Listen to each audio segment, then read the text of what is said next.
জুলাই 2024 ছাত্র আন্দোলনের সকল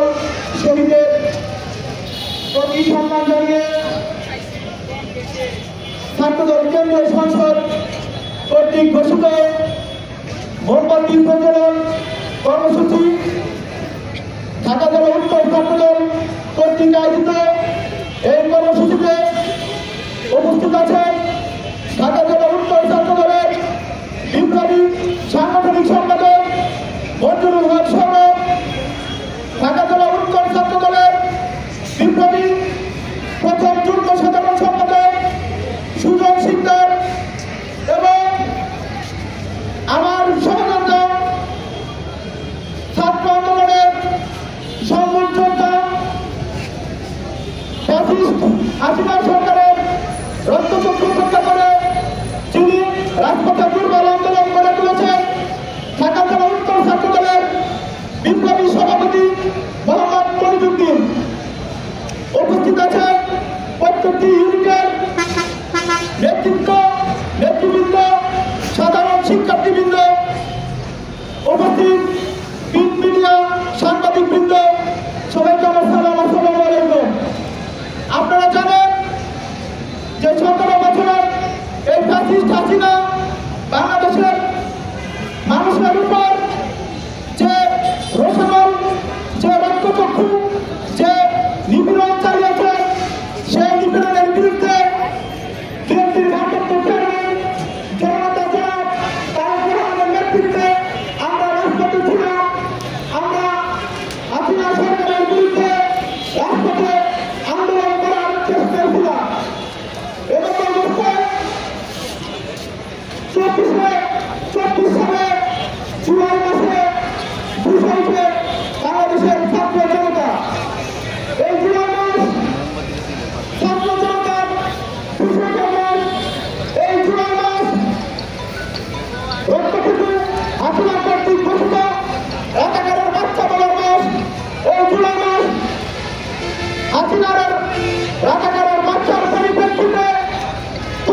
শহীদদের যে রক্ত, সেই রক্তে যদি আমরা বিশ্বাস করি, শহীদদের যে